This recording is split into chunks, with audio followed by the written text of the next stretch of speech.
வணக்கம் நண்பர்களே. சென்ற சில வீடியோக்கள்ல தேர்தல் நிலவரம் அஸ்ஸாம்ல கிட்டத்தட்ட 2/3 மெஜாரிட்டியில பாஜக ஜெயிக்கக்கூடிய வாய்ப்புகள் மிக அதிகம் அப்படின்னு சொல்லியிருந்தேன். அதே மாதிரி வெஸ்ட் பெங்காலை பத்தி 2-3 வீடியோல பல தகவல்களை உங்களோட ஷேர் பண்ணியிருந்தேன். எனக்கு மனசுல உறுத்திக்கிட்டே இருந்தது, என்னடா இது தமிழ்நாடை பத்தி ஏதாவது தகவல்கள் உங்க கூட நான் ஷேர் பண்ணணும் அப்படின்னு நினைச்சுக்கிட்டு இருந்தேன். அந்த மாதிரி என்னுடைய கண்ணோட்டத்தை இந்த வீடியோல தமிழ்நாட்டில் இருக்கக்கூடிய தேர்தல் களம் எப்படி இருக்கு அப்படிங்கறத இந்த வீடியோல உங்க கூட ஷேர் பண்ண போறேன். என்னுடைய இந்த பார்வையை திரு அண்ணாமலை அவர்களை பற்றிய மொத்தமா ஒரு 6-7 வீடியோக்கள் தனித்தனியா அவருடைய குணநலங்கள், என்னுடைய பார்வையில் அண்ணாமலை அவர்கள் அப்படின்ற ஒரு வீடியோ போட்டு அந்த காலகட்டத்திலிருந்து, அதாவது குறைந்தது ஒரு 3-4 மாதங்களுக்கு முன்பு இருந்தே தமிழகத்தில் தற்போது ஆட்சியில் உள்ள திமுக மற்றும் அதனுடைய கூட்டணி கட்சிகள் அகற்றப்படும் அப்படிங்கிறது உறுதியா நான் இருந்தேன். அதனாலதான் அந்த மாதிரி வீடியோக்களை நான் போட்டதே. ஏன்னா அண்ணாமலை என்பவனுடைய ஆளுமை தமிழகத்துல மிக பெரிய அளவுல ஒரு தாக்கத்தை உண்டு பண்ணியிருக்கு.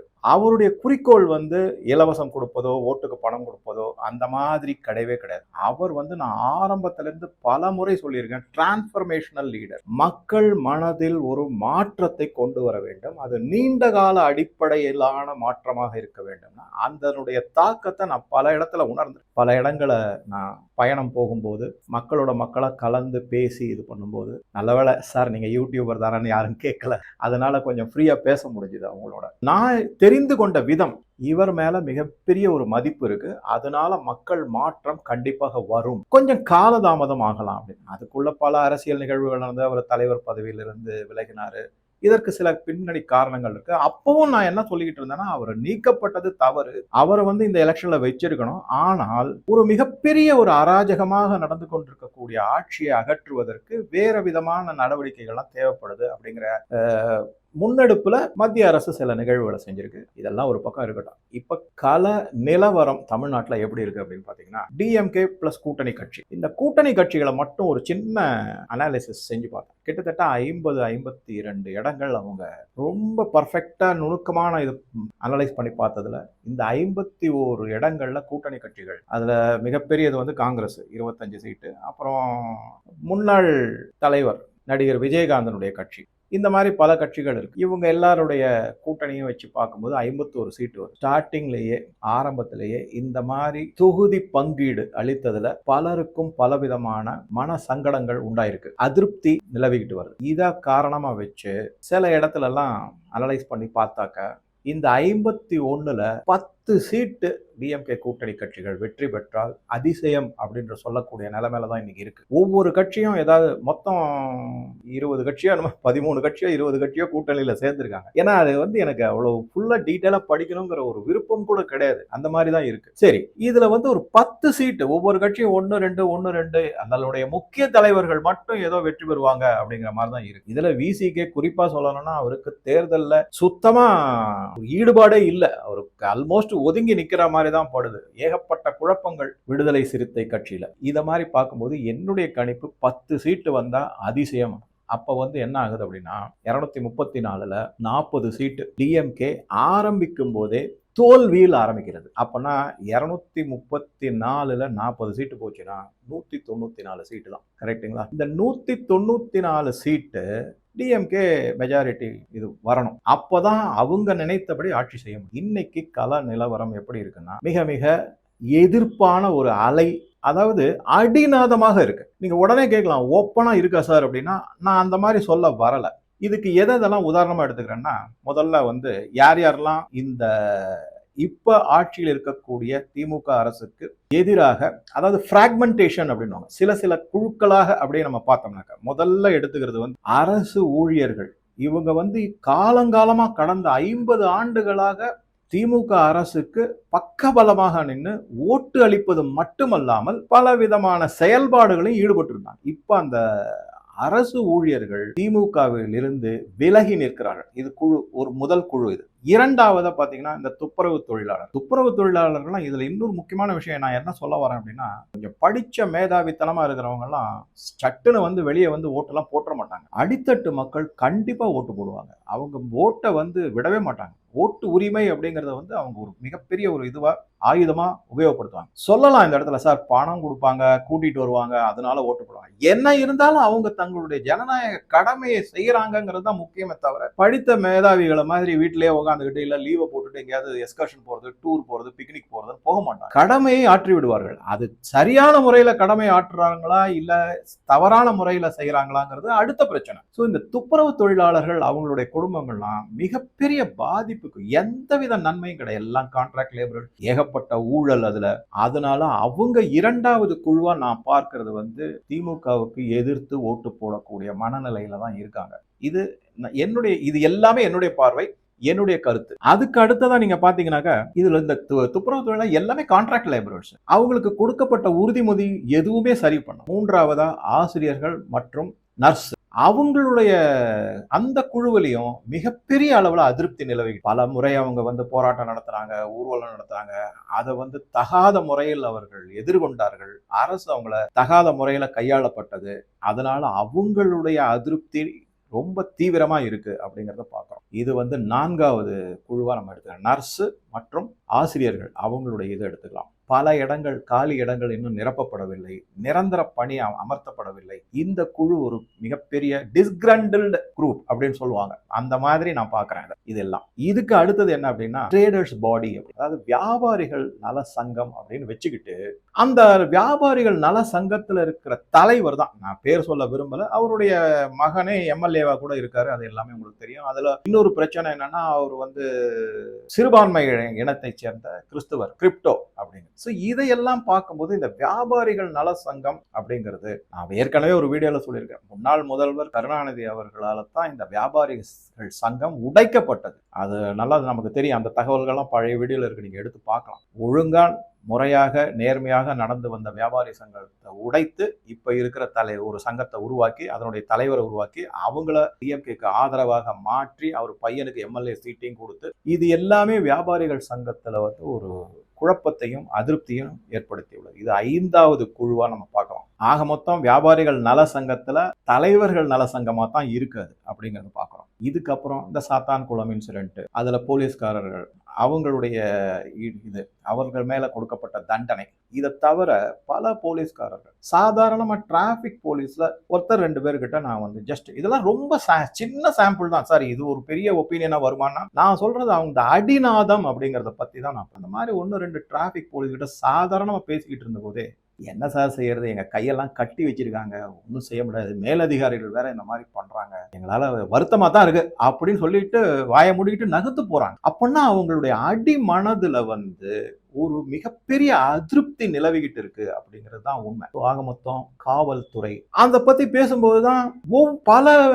பொதுக்கூட்டங்கள்ல இல்ல பேட்டிகள் கொடுக்கும் போதும் அண்ணாமலை அவர்கள் என்ன சொல்றாரு, நான் ஒரு காவல்துறை அதிகாரியா இருந்ததுனால அவங்களுடைய நலன்கள், அவங்களுடைய வேலை சுமை எல்லாமே எனக்கு தெரியும், அதனால நான் அதை முதல்ல டிரான்ஸ்ஃபார்ம் பண்ணுவேன் அப்படிங்கிறார். Transformational leader. திருப்பி நான் சொல்றேன், அந்த இடத்துலதான் பல விதமான சீர்திருத்தங்களை நான் கொண்டு வருவேன் அப்படிங்கிறாரு.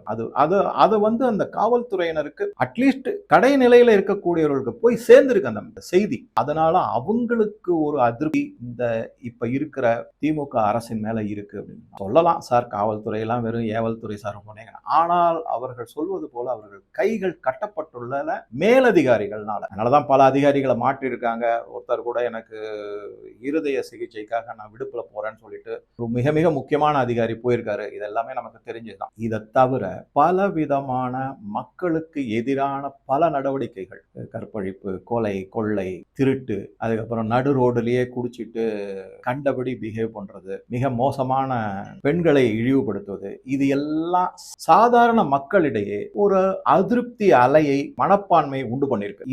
இதெல்லாம் நீங்க பாத்தீங்கன்னா ஒரு 7-8 குழுக்களாக நான் பார்த்துட்டு, இந்த 7-8 குழுக்களுக்குமே ஹைலி டிஸ்கிரண்டல்ட் குரூப் அப்படிங்கிற மாதிரி என்னுடைய பார்வை இருக்கு. இதனுடைய தாக்கம் எப்படி வந்திருக்கு அப்படின்னு பாத்தீங்கன்னா, நான் செய்திகள்லாம் படிச்சுக்கிட்டே வரும்போது கிட்டத்தட்ட ஒரு 20-25 இடங்கள்ல மக்கள் தேர்தல் பிரச்சாரத்திற்கு வரக்கூடிய டிஎம்கே தலைவர்களை, எம்எல்ஏவா இருக்கட்டும், மினிஸ்டரா இருக்கட்டும், பல மேல்மட்ட தலைவர்களா இருக்கட்டும், எல்லாரும் திருப்பி அனுப்பப்படுகிறார். விரட்டி அடிக்கப்படுறாருன்ற வார்த்தையை நம்ம யூஸ் பண்ணலாம். அந்த அளவுக்கு வராதீங்க, உங்களால எங்களுக்கு கெடுதல் தான், தயவு செஞ்சு வராதீங்க, போயிடுங்க. டாஸ்மார்க்கினுடைய தாக்கம் மகளிரை மிக அளவுல, பெரிய அளவுல பாதிப்புக்கு உள்ளாக்கி, அதை தவிர இந்த கள்ளச்சாராய பிரச்சனை வேற. சோ மக்கள் வந்து டிஎம்கே தலைவர்களை விரட்டி, இது வந்து தெரிஞ்ச ஒரு 20-25 இடத்துல, இது மாதிரி இன்னும் ஒரு 50-60 இடத்துல கூட இருக்கலாம், தொகுதிகளில் கூட இருக்கலாம். மாதிரி இது நாளாக நாளாக அதிகரிச்சுட்டு, ஏன்னா ஒரு இடத்துல இந்த மாதிரி மக்கள் வந்து வேட்பாளர்களையும் டிஎம்கே தலைவர்களையும் விரட்டி அடிக்கிறார்கள் அப்படின்னு ஒரு இடத்துல நடந்த நியூஸ் வீடியோ மூலமாவோ சமூக வலைதளம் மூலமாக வந்த உடனே அடுத்த இடத்துல இருக்கக்கூடிய மக்களுக்கு ஒரு உத்வேகம் தன்னால வந்து விடுகிறது. நம்மளும் செய்யலாம், அவன் செய்யும்போது நான் ஏன் செய்யக்கூடாது, நமக்கும் பாதிக்கப்பட்டவர்கள் தானே அப்படின்னு சொல்லிட்டு அது அப்படியே செயின் ரியாக்ஷன் மாதிரி, அன்கண்ட்ரோல்டு செயின் ரியாக்ஷன் அந்த மாதிரி பரவி ஒரு மிகப்பெரிய எதிர்ப்பு அலையை உண்டு பண்ணிக்கிட்டு வந்துகிட்டே இருக்குங்கிறது தான் என்னுடைய பார்வை. இது ஒரு மிக முக்கியமான செய்தி. இதுக்கப்புறமா குறிப்பிட்ட சில தொகுதிகளை மட்டும் நம்ம எடுத்துக்கிட்டோம் அப்படின்னாக்கா, டிஎம்கே நான் ஆரம்பத்துல இருந்தே சொல்லுறேன், அது டிஎம்கேயா இருக்கட்டும் இல்ல நடிகருடைய கட்சியா இருக்கு, இவங்க எல்லாருமே என்ன செய்யறாங்கன்னா நெகட்டிவ் பாலிடிக்ஸ் தான், நெகட்டிவ் கேம் பிளே தான் செய்யறாங்க.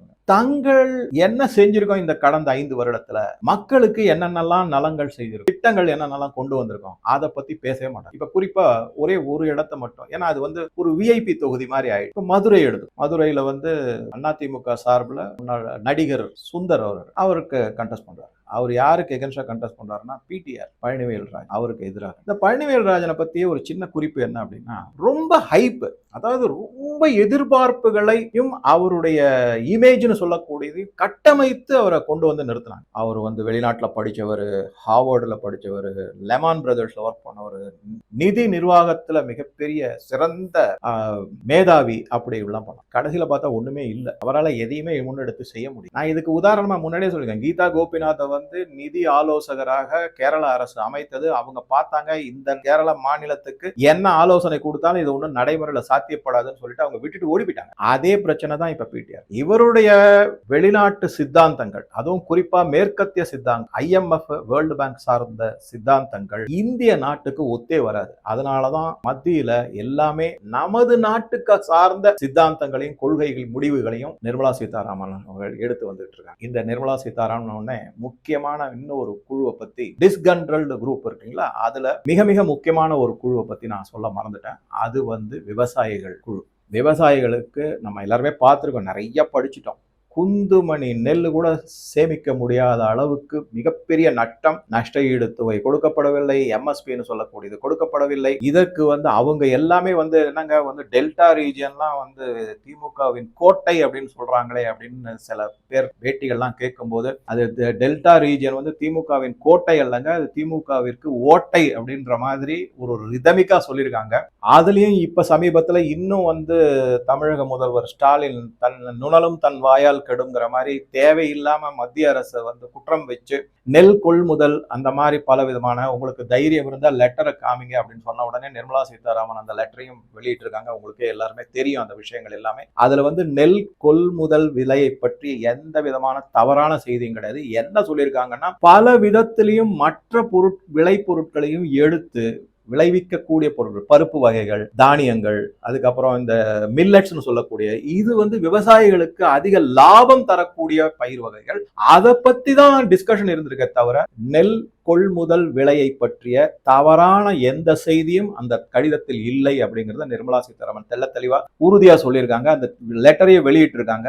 ஆதாரபூர்வமா நமக்கு பல செய்திகள் கிடைச்சிருக்கு. ஸ்டாலின் இதனால ஒரு பின்னடைவு தான் அப்படின்னு சொல்லணும், மூக்குடைபட்டார் அப்படின்னு தான் சொல்ல முடியும். அந்த மாதிரி தான் பேசாம இருந்திருக்கலாம். அவர் என்ன நினைச்சாருன்னா, மக்களுடைய ஆதரவை திரட்டணும், அதை வந்து மத்திய அரசுக்கு எதிராக திருப்பணும் அப்படிங்கிற இதுல சொல்லிட்டாரு. உண்மை வெளிவந்த உடனே அவரால் அதுக்கு பதில் சொல்ல முடியல அப்படிங்கிற. நான் அதனாலதான் சொல்றேன், எல்லாம் நீங்க திருப்பி அவங்க எதை பத்தி பேசிக்கிட்டே இருக்காங்கன்னா, இப்ப தமிழக முதல்வர் ஸ்டாலின் அவர்களே என்ன பண்றாருன்னா, எடப்பாடி பழனிசாமியை பார்த்து அவர் என்ன கேள்வி கேட்கறாங்க, நீட் என்னாச்சு, மீத்தேன் என்னாச்சு, எய்ம்ஸ் என்னாச்சு, இந்த மாதிரியே நீங்க வந்து பாஜகவுக்கு அடிமை ஆயிட்டீங்க. தமிழகத்தை வந்து பேரையே மாத்திருவாங்க, தட்சிண பாரத்னு மாத்திருவாங்க, இந்த மாதிரி எல்லாம். அப்புறம் மும்மொழி கொள்கை, இது மாதிரி திருப்பி புதிய கல்வி திட்டம், இதை பத்தி எல்லாம் தான் நெகட்டிவாவே பேசிக்கிட்டு இருக்காங்களே தவிர அதுல இருக்கக்கூடிய பாசிட்டிவ் விஷயத்தை பத்தி அவர் பேச மாட்டேங்கிறார். அந்த மாதிரி பார்க்கும்போது மக்கள்கிட்ட அது எடுபட மாட்டேங்குது. அதுதான் மிக மிக முக்கியமான செய்தி. சரி, இப்ப ஃபார்மர்ஸ் குரூப்பை பத்தி பார்த்தோம். அதுக்கப்புறம் இப்ப திருப்பி நான் மீண்டும் இந்த பிடிஆர் இஷ்யூக்கு வரும்போது அவர் என்ன பண்ணிட்டாருன்னா ஒரு சின்ன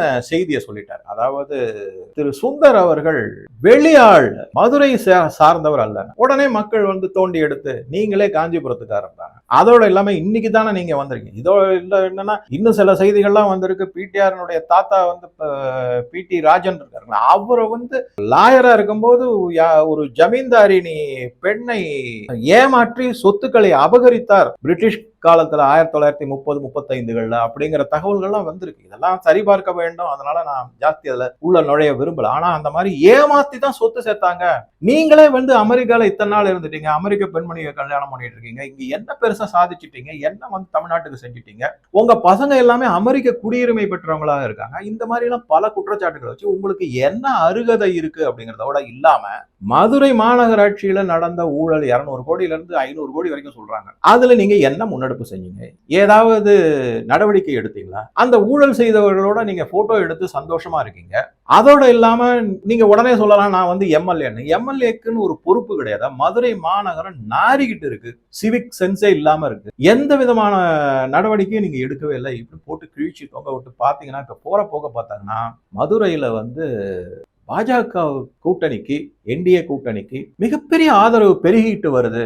அவர் தோத்துருவாரு அப்படிங்கிறாங்க. அதே மாதிரிதான் ப்ரொஃபசர் ராமசிங்கம் பல விதமான நடவடிக்கைகள்ல ஈடுபட்டிருக்காரு, பரப்புரையில சொல்லியிருக்காரு. அவர் குறிப்பா எதை சொல்லியிருக்காருன்னா அவருடைய நாமினேஷனை ஃபைல் பண்றதுக்கு மகாராஷ்டிரா முதல்வர் தேவேந்திர பட்னவிஸ் வந்திருக்காரு. இதெல்லாம் மிகப்பெரிய மரியாதை, ஒரு மிகப்பெரிய அங்கீகாரம் அப்படி சொல்லணும். ராம ஸ்ரீனிவாசன் அவர்களுக்கு மிகப்பெரிய அங்கீகாரம் அப்படின்னு சொல்லணும். ஒரு மாநிலத்தினுடைய முதல்வர் ஒரு சாதாரண எம்எல்ஏ நாமினேஷன் ஃபைல் பண்றதுக்கு வராங்க. நீங்க யோசிச்சு பாருங்க, பாஜக எந்த அளவுக்கு தலைவர்கள் ஒருத்தருக்கு ஒருத்தர் அனுசரணையா நடந்துகிட்டு அங்கீகாரத்தை அளிக்கிறாங்க அப்படிங்கிறது தான் நமக்கு தெரியும். இப்ப ராமசீனிவாசன் மிக மிக முக்கியமான ஒரு செய்தியை சொல்லியிருக்கேன். 10,000 கோடி முதலீட நான் இங்க கொண்டு வருவேன். ஏற்கனவே நான் ஒரு வீடியோல சொல்லியிருக்கேன். அவர் எப்படி வந்து எய்ம்ஸ்னுடைய இப்ப எப்படி எல்லாம் இருக்கு அப்படிங்கிறது தனியா ஒரு வீடியோல அவர் நடந்துகிட்டே பேசிக்கிட்டே போறாரு, எல்லா தகவல்களையும் சொல்றாரு. வெறும் ஒரு செங்கலை காட்டி தமிழக மக்களை திசை திருப்ப பார்த்தாங்க. அது எதுவுமே நடைமுறைக்கு சாத்தியப்படல. இப்ப வந்து எய்ம்ஸ் வந்தாச்சு. மதுரை மக்களும் கொஞ்சம் கொஞ்சமா உண்மையை உணர ஆரம்பிச்சிட்டாங்க. ஆக மொத்தம் மதுரை ஒரு சின்ன உதாரணமா எடுத்துக்கிட்டு எப்பவுமே என்னன்னா சில நகரங்கள் வந்து ஆட்சி அமைப்பதற்கான முடிவுகளை நிர்ணயிக்க கூடும் அப்படிங்கிற பார்வையில பார்த்தோம்னா மதுரை அப்படிங்கிறது என்னுடைய பார்வையில் ஏற்பட்டது. அதனால அவங்க கூட ஷேர் பண்ணியிருக்கேன். இதை தவிர அண்ணாமலை அவர்கள் முதல்ல எல்லாரும் என்ன சொன்னாங்கன்னா அவர் ஒத்து போல, அத்தை செய்யலன்னா சொல்லிட்டாங்க. அவர் வந்து 3 மாநிலத்துக்கு தேர்தல் பிரச்சாரத்துக்கும் சரி, கண்காணிப்பதும் சரி இன்சார்ஜ் மாதிரி கொடுத்துருக்காங்க. அவருக்குன்னு தனி விமானம். நான் மீண்டும் சொல்கிறேன் இந்த வீடியோல, திரு அண்ணாமலை அவர்களுக்கு கொடுக்கப்பட்ட அங்கீகாரம் மிகப்பெரியது. மற்ற எந்த மாநில பாஜக தலைவர்களுக்கும் இப்பேற்பட்ட ஒரு அங்கீகாரம் கொடுக்கப்பட்ட தனி விமானம் கொடுக்கப்பட்ட ஒரு பிரச்சாரத்துக்கு. இப்ப கேரளாலாம் அவருக்கு வந்த கூட்டத்தெல்லாம் நீங்க பாத்தீங்கன்னா அவர் ஒருவேளை கேரள மக்கள் வந்து நீங்க கேரளாவுக்கு முதல்வரா வந்துருங்கன்னு சொல்லிடுவாங்க போல இருக்கு. தமிழ்நாட்டு மக்களுக்கு தான் இன்னும் அந்த புத்தி வரல. ஆனா அந்த மக்கள் மனமாற்றம் கொஞ்சம் கொஞ்சமா மாறிக்கிட்டு வர்றது. அண்ணாமலை அவர்களுடைய என்ன எதிர்பார்ப்புன்னா இந்த டிரான்ஸ்பர்மேஷன் அப்படின்னு சொல்றாங்க. டிரான்ஸ்பர்மேஷனல் லீடர், மக்கள் மனமாற்றம் நீண்ட கால அடிப்படையில வரணுங்கிறது கொஞ்சம் கொஞ்சமா அவர் மாற்றிட்டு அவருடைய தாக்கத்தினாலதான் இது நடந்திருக்குங்கிறது நான் உறுதியா நம்புறேன். இன்னைக்கு அதை சொல்றேன். இது பிற்காலத்துல மிகப்பெரிய நன்மைகளை விளைவிக்கும் தமிழ்நாட்டுக்கு அப்படிங்கறத நான் உறுதியா இருக்கேன். சரி, இப்ப அதே மாதிரி அவர் அந்த மாதிரிதான் ஒரு ஹெலிகாப்டர்ல வந்து இறங்குறாரு. நீங்க அந்த வீடியோவை நீங்க பாருங்க, ஆச்சரியமா இருந்தது எனக்கு. அவர் பாட்டுக்கு கேஷுவலாங்க, அதாவது எனக்கு எந்த பாதிப்பும் இல்லப்பா, நான் பாட்டுக்கு எப்பவும் போல, அவர் பாட்டுக்கு சிங்கம் போல நடந்து போயிட்டே இருக்கிறாங்க. தேர்தல் அதிகாரிகள்லாம் சோதனை போடுறாங்க, பேக பாக்குறாங்க, இதை பாக்குறாங்க, சீட்டை தூக்கி பாக்குறாங்க. அவரு கவலையே படல. அவருடைய நடவடிக்கை, அவருடைய பாடி லாங்குவேஜ் அப்படின்னு சொல்லுவாங்களா, அது எப்படி இருந்ததுன்னா மடியில கனம் இருந்தாதாங்க வழியில பயம் இருக்கும் அப்படிங்கிற மாதிரி அவர் பாட்டுக்கு கேஷுவலா போறாரு. எல்லாருக்கும் வணக்கம் சொல்றாரு, மாலையை போட்டுக்கிறாரு, கிளம்பி போய்கிட்டே இருக்காரு. ஸோ இது மாதிரி எல்லாம் பார்க்கும்போது இந்த தேர்தல்ல அண்ணாமலை அவர்களுடைய பங்களிப்புனால தான் குறிப்பாக பாஜக கூட்டணி வெற்றி பெறுவதற்கான வாய்ப்புகள் மிக மிக அதிகம் அப்படின்னு சொல்லிட்டு இந்த வீடியோ முடிச்சுக்கிறேன். இன்னும் 2-3 வீடியோக்களாக பார்க்கலாம். மேலும் பல தகவல்கள் வரும். தமிழ்நாடு தேர்தல் கள நிலவரம் என்னுடைய பார்வையிலிருந்து எப்படி இருக்குன்னு உங்க கருத்துக்களை பதிவிடவும். நன்றி, வணக்கம்.